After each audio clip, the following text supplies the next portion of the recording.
When you start your mix, do you feel confused as to what to do first? Like after importing your files and organizing and color coding, you start with the drums and you add EQ and compression and clipping, and you start treating everything individually from the jump. You move on to the bass, the music, then the vocals, which is what I did for a while until I added this one plugin first. It doesn't do anything flashy, and it is a bit older, but it makes my mix feel bigger, wider, fuller, punchier. It gives it more dimension and depth, and it gets it way more locked in before I start adding any EQ and compression. And let me show you why I no longer start a mix without it.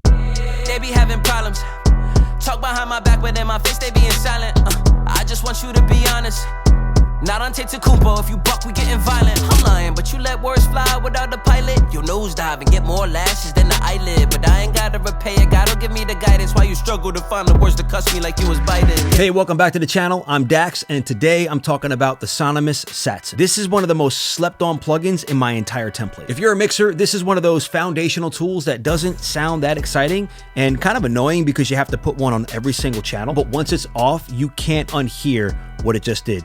You'll want that sound. And to even come remotely close to what it can do, it's going to take a lot of plugins. So whether you're trying to emulate the sound of an SSL 4K console or simply have a better tool for gain staging while giving you that rich, harmonic, saturated console sound, this is a plugin worth trying. So to reiterate, if you want your mix to hit harder, sound clearer, and hit your plugins the right way, this is where you start. And aside from the tone from having a Satson on every single channel, there's a much more practical reason why I use this plugin first, and it's my gain staging tool. That's step one in every mix I do. I drop Satson channel on all of my tracks and Satson bus on my mix buses and my master bus. Before I even touch a DAW fader or insert any EQ or compressor, I first get all of my tracks to hit 0 VU, which is minus 18 dBFS. This gives me headroom, clarity, and punch, and most importantly, it gives me a consistent starting point so that my plugins sound and react like they're supposed to. I got a video right here going over the Sonimus Console, which is another incredible console emulation, detailing some of the variations at which I set my levels for drums versus everything else. So if you care about how your vocals sit, how your drums hit, and how your plugins will sound downstream, this thing matters. It's kind of like prepping your room before painting. Everybody sees the nice color and what a good job you did. Being that you removed all the clutter from the room, straightened things up, put the painter's tape on, clean the walls and all that, it's necessary to ensure a quality painting job. In the same way, these foundational steps with the Sonimus Satson not only enhance your sound with the SSL 4K console vibe, it's the preliminary setup for a great sounding mix. Now let's get into some of the features. This one thing in the Sonimus Satson changes everything about the tone. And this takes the saturation that this plugin offers to a whole other level. So what I'm going to do is turn the global saturation off, the fat mode off, and just hear what the plugin is doing without the saturation. On a phone, it may be hard to hear what the plugin is doing, but listen for a subtle widening in dimension and space that happens when the plugin is engaged, and how things collapse a bit to the center when it's bypassed. They be having problems. Talk behind my back, but in my face they being silent. I just want you to be honest.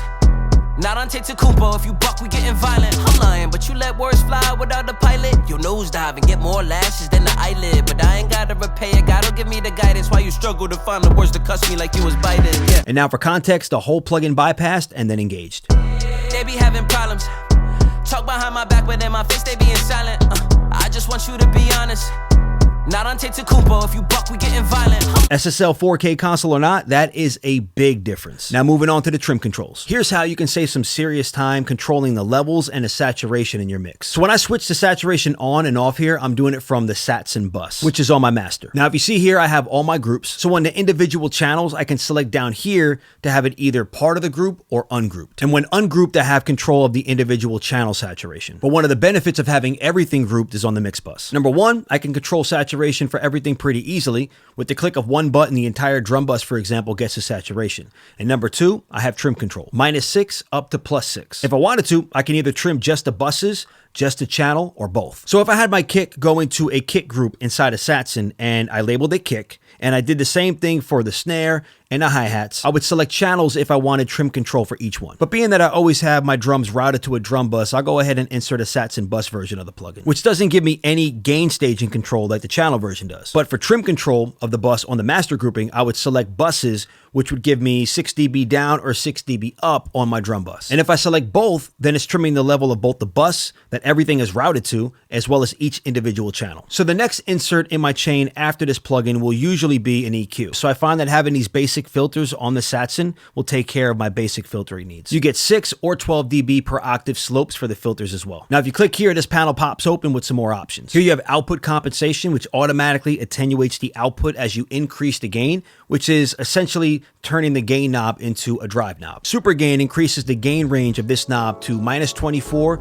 to +24 from -18 to +18. So I've been using some form of the Sonimus Console emulation plugins on every mix I've done for the past 6 months or so. And believe me, I get it. Sometimes adding an extra layer or slots of inserts in your chain is time consuming. Going through each one and gain staging and doing all the boring work keeps you from having a slot open for another EQ or compressor. But honestly, I feel that these console emulation plugins make my workflow more efficient when things are more structured and orderly. And I don't mind the whole gain staging process because, using these plugins from Sonimus actually make it fun. And if you're mixing your own music on a budget, it's plugins like this that will kind of create that foundation for you and give you a real console sound without much effort. That it would take you a handful of plugins that you'd have to insert on every single track to get you somewhere in the ballpark, and probably still won't sound quite as good as these plugins. And if you want to check it out, I have a link below. And Satson is not expensive. It's probably one of the best investments that you can make to build a strong mix foundation and get you somewhere headed in the right direction for a professional sound. If this helped you out, hit that like button and leave a comment below and let me know if you ever used any of these console emulation plugins before.